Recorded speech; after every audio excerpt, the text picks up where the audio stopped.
Hey guys, welcome back to Willpower Garage. Today I'm working on a 2016 Volvo XC90 T5, and I'm going to show you how to replace your timing belt without all the special tools that you might think you need. Stay tuned.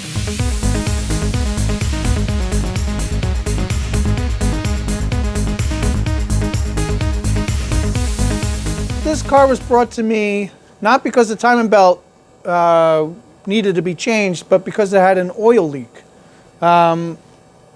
What happened is there's oil being pushed out of the cam phases, the VVT solenoids or actuators on the timing belt, and it contaminated the timing belt itself.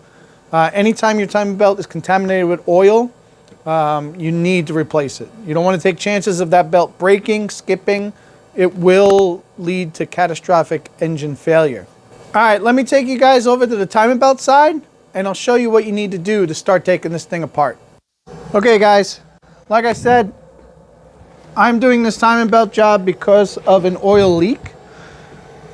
So I already started taking a lot of this stuff apart so I can see inside. Guys, first thing you're gonna need to do is remove the motor mount on the side of the engine. Of this, you need to support the engine from underneath.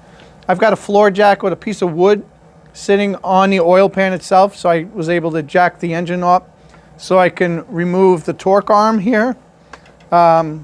It's basically bolted between the strut tower and this bracket here. Then you need to take off the bracket where it goes to the engine. And then finally you can get to the cover here. It is a little tricky to get out.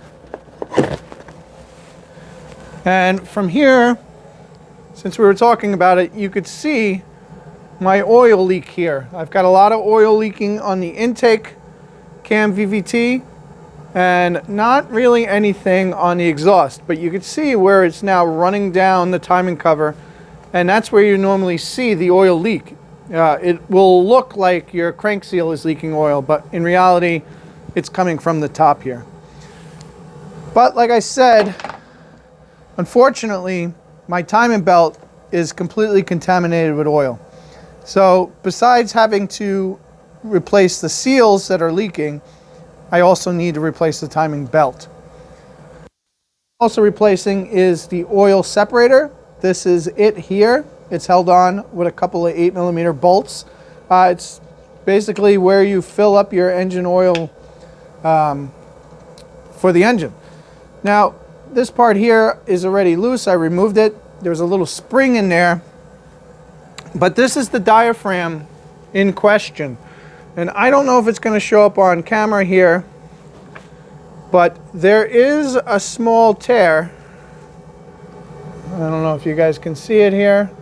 Try to get it.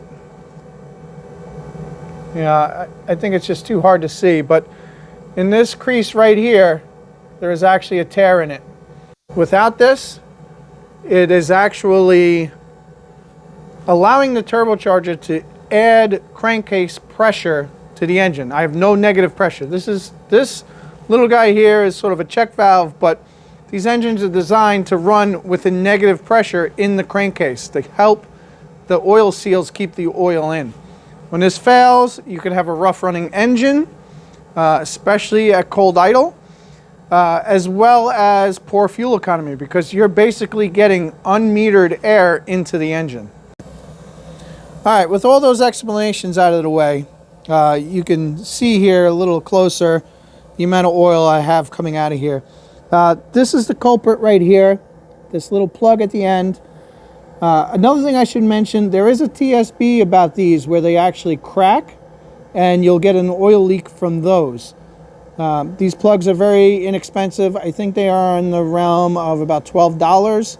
So if you do have an oil leak that you catch early and your breather is okay, you might just have a damaged cap. So they're very simple to change. You don't need to take any of the timing stuff apart. These are like quarter turn. You just quarter turn them out, pull it out, and replace it with the new one. I'm going to replace these anyway, just because I had so much oil leaking past. But from this step, what I'm going to do is I'm going to start taking apart my timing belt system. Now, first thing, obviously, I need to remove my serpentine belt, and then I can get down to remove my crank pulley there, and then I will show you guys how to set this thing in top dead center so we could start taking the belt off. Like I said in the intro, I'm going to show you guys how to replace your timing belt without the need of the special tool that locks these two cams together. There's another tool that goes in the back to lock the camshafts. You don't need all that stuff. I'm going to show you guys a trick so you know your timing is 100% accurate. I want to mention though, this is only valid if your timing belt is still in good condition. What I mean by that is it hasn't skipped, jumped, or broken. The engine still runs normally.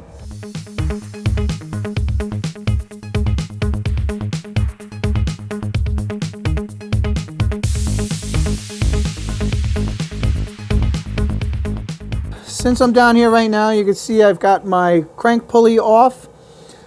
This is going to be kind of hard to film just for the angles I have here, but this notch here in the crankshaft on the bottom where the timing belt is needs to line up with that notch right there on the cover.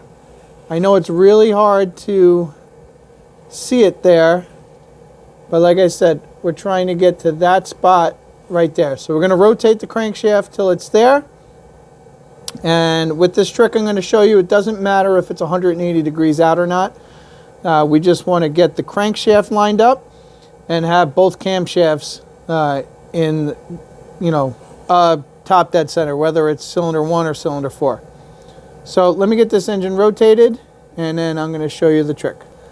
You can see my notch on that sprocket is lined up with the notch on the plastic cover there.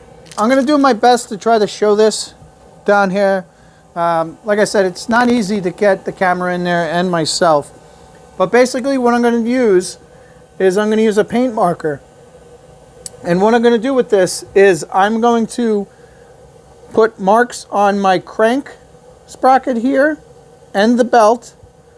I'm going to probably put, 1, maybe 2, well, definitely 2, but maybe 3 marks on the crankshaft itself. After I make these marks, I'm going to lower the car back down. I'm going to go to the top and I'm going to make marks on both cam sprockets, belt and the sprocket itself. So whatever you use, just make sure that you'll be able to see these marks once everything's all back together. So I'll put a mark there. Probably put one right here at the 6 o'clock position.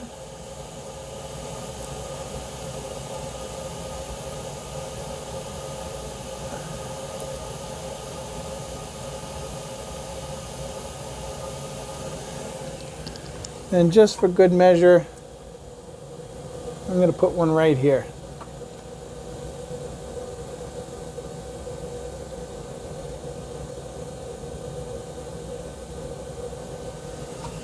All right, so let's lower the car and we'll put marks on top. So now you can see I've got a mark on my intake sprocket, my exhaust sprocket, and you saw me put them on the crankshaft down below. Now, what I'm going to do is I'm going to remove this belt now. I'm going to take these marks that I marked on this old belt and I'm going to transfer them to the new belt. That way, after I have everything cleaned up and my new tensioner and idler pulley installed, as long as I put those marks back where I marked the sprockets, this timing should be perfect. I shouldn't have to second guess where anything is. As long as that tooth goes where this tooth is now, same for over there, the timing will be perfect. And you won't need any of the tools that come across the air to lock these two sprockets in or the camshafts in the back. Everything is just going to fall into place and there'll be no doubt that this thing is perfectly timed.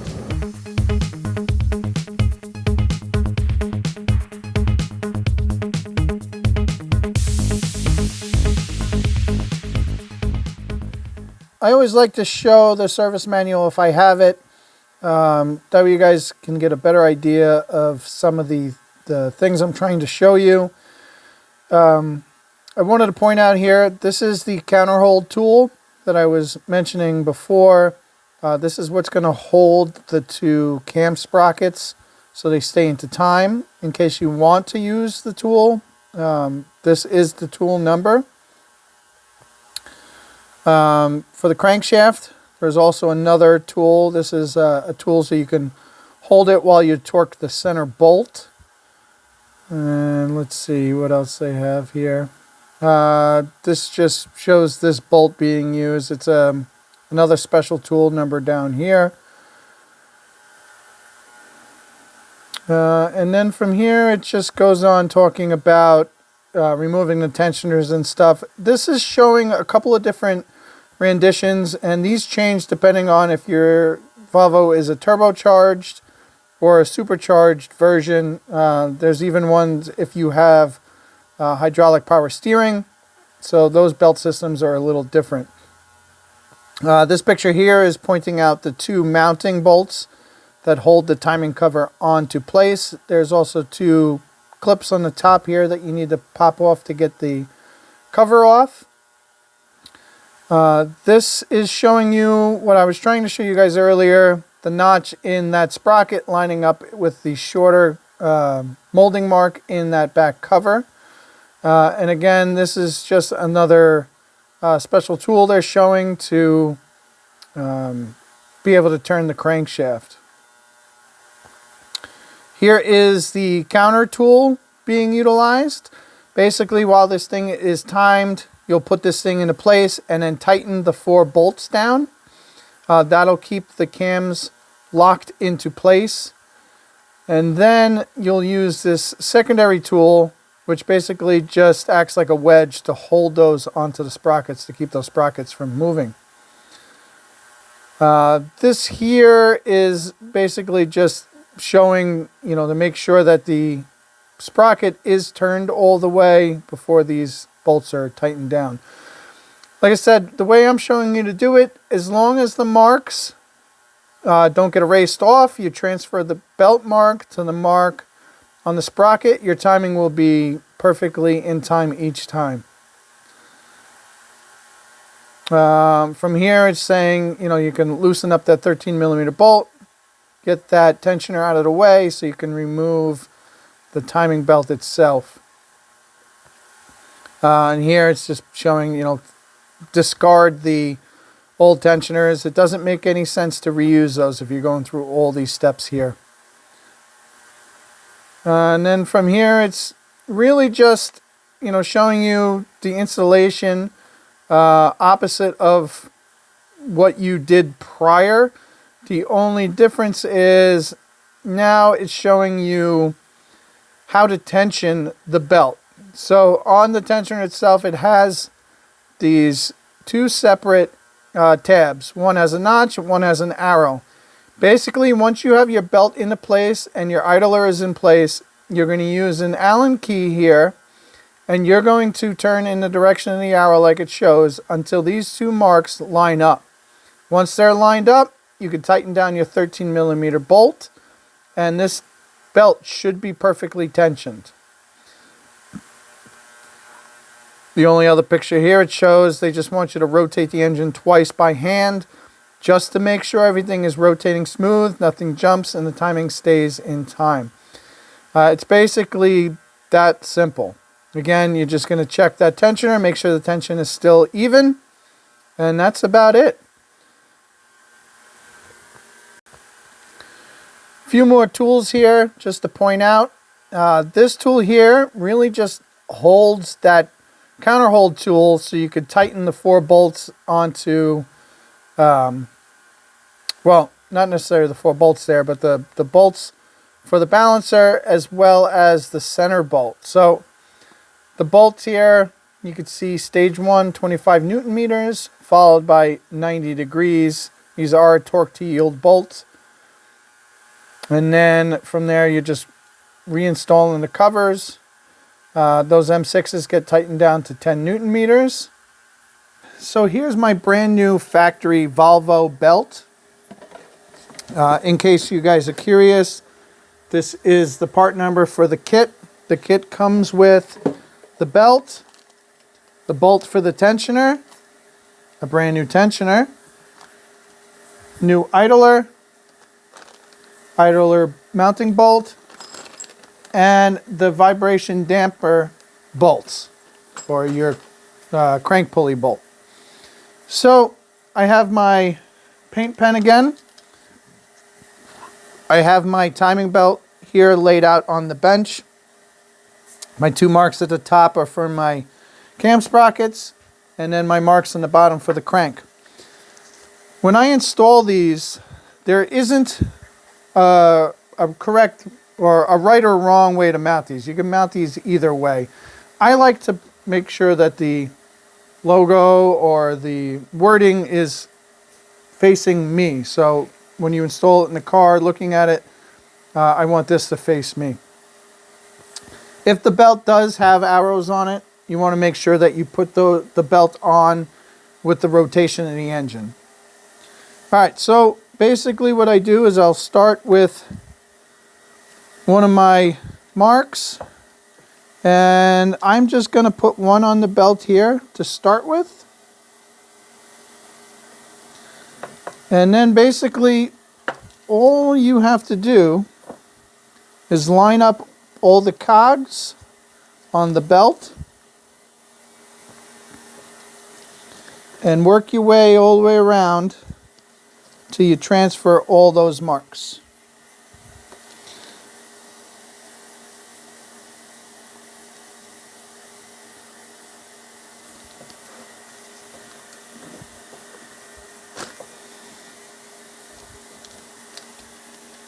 So just take your time, go around.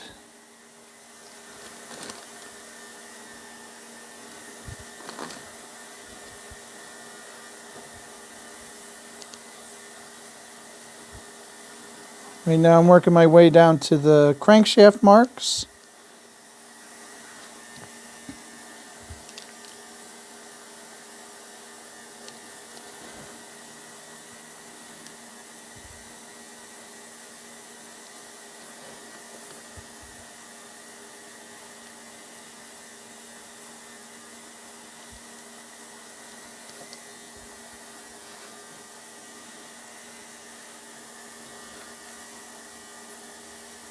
So I ended up putting a few extra marks on this crankshaft just because it's hard to see exactly where the marks are with the little flange that's on the sprocket. But there are all my marks, my lower marks. Now all I have to do is take this back to the car, line it up on the pulleys, and then I could start installing my tensioner and my idler and then get ready to tension this belt. But as long as you transfer your marks exactly how you took them off your old one, when I put this one on, this thing should be perfectly in time, all without the special tools. All right, now we're going to install the idler pulley in place there. I like to put a little blue Loctite on a lot of these timing belt parts. That way I know they're not going to loosen up.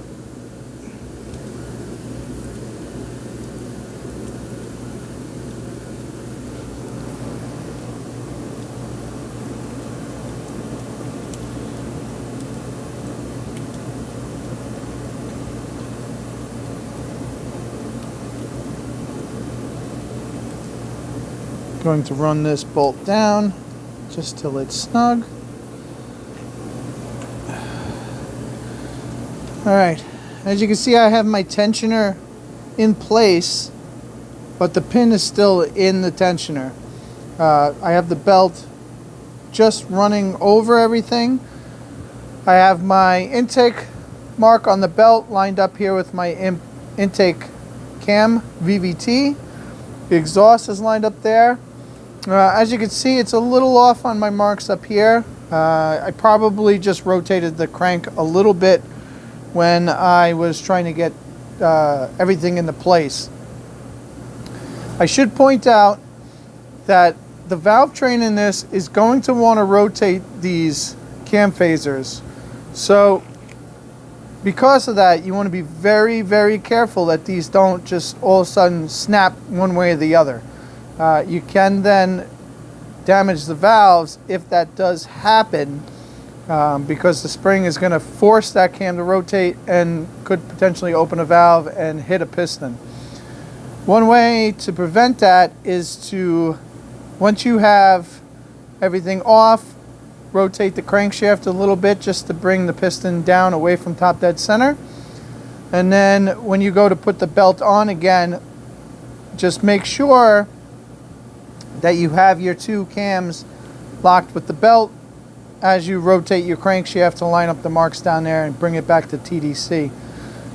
From here though, before I go and tighten the two pulleys, I'm going to go down below and I'm going to check to make sure the timing marks or the paint marks I put on the belt in the bottom are lined up with the crank. And then I'm going to check that that crank is still at TDC. Okay, so a closer look here. As you can see, the marks are just slightly off from the marks I put on the cover. I'm not terribly worried about it just yet.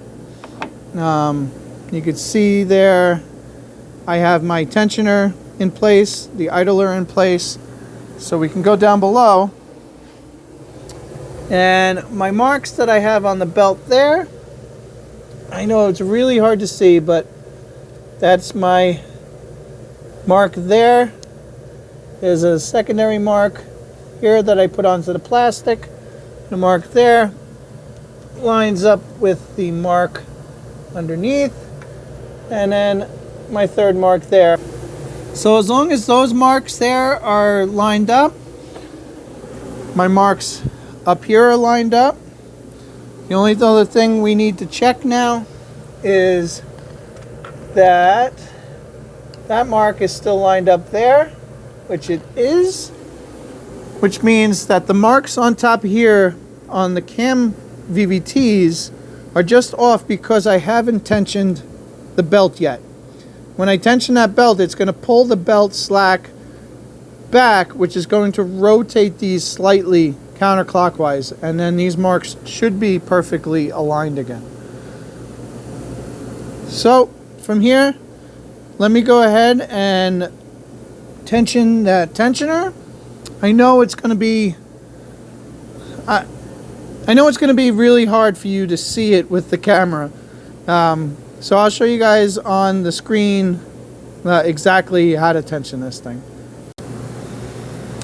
Alright guys, so like I said, it's going to be really difficult to try to show you how I'm going to tension this thing with it in place, because as you can see it's down there, but I'm not going to be able to show you guys because there's no way to get the camera in place. This is the old tensioner. As you can see, it's got a rotational arrow there. Currently it is mounted like this. That tab goes into a hole in the block, and then what you're going to do once your belt's into place, you're going to take your tool and you're going to rotate this, and as you're rotating it, you're going to see this arrow rotate and line up in between those notches. It's going to happen as you're rotating that. This is an indication of the proper tension for that belt. You don't want it to be over here, and you don't want it to be too far past. You don't want to over tension the belt either. So when you're doing this, you want to try to get this perfectly centered in the middle. Once that is lined up, you can then come back, tighten your 13mm mounting bolt, and make sure that this hasn't moved. So I'm going to go ahead and I'm going to try to do that right now. Like I said, it's kind of hard to see what I'm doing exactly, and sometimes you need to use a flashlight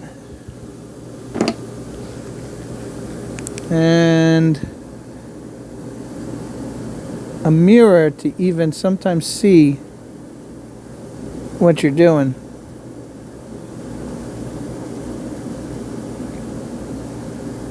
Doesn't take a lot of pressure. Just go slowly, a little bit at a time.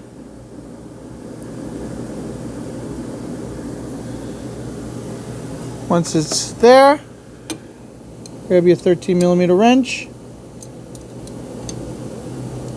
snug it down, check to make sure those arrows are still good.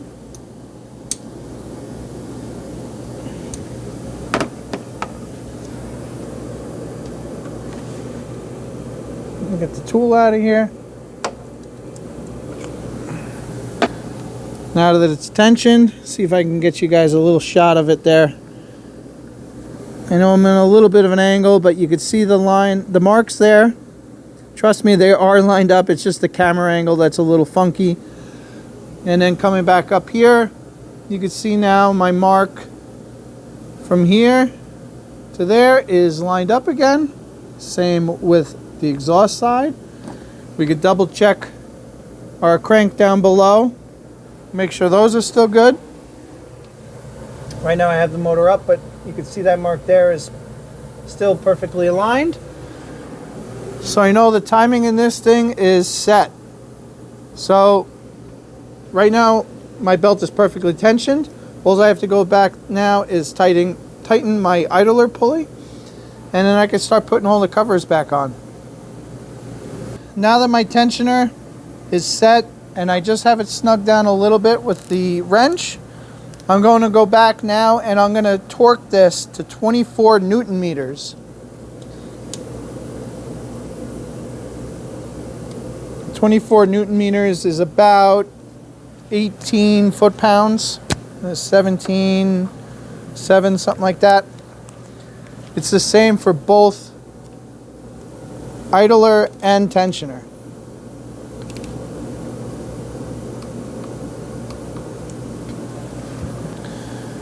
Alright, so from here I can now reinstall my crankshaft damper, and then I can install my upper timing cover.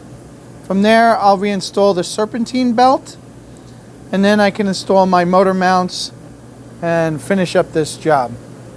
So right now let me get the car up in the air again, set up the camera, and I'll show you guys the torque sequence or torque specifications for the crank damper. Alright, so down below, I'm just going to make sure everything is clean of any oil, grease, debris. I don't want any of that oil getting onto the timing belt, and I did the best I can to try to dry up a lot of this stuff. This was a pretty severe oil leak. So a little brake clean, gonna rag, just try to wipe it up really well. So I'm gonna remove the bolt that I used in the crankshaft to rotate it.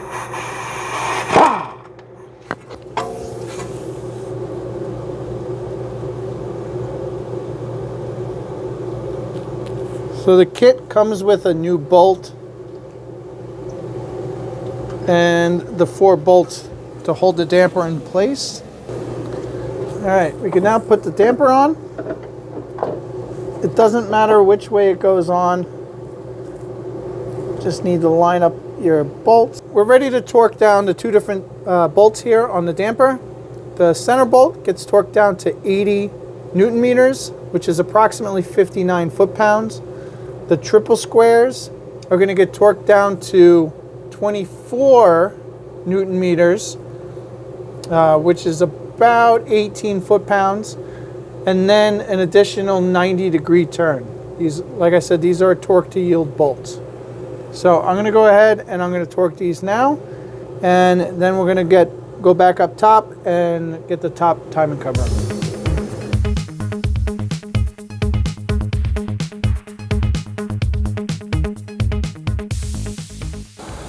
Alright guys, that's it for today's video. As you can see, replacing the timing belt on your Volvo XC90 is not very difficult, and it can be done without the need of any special tools.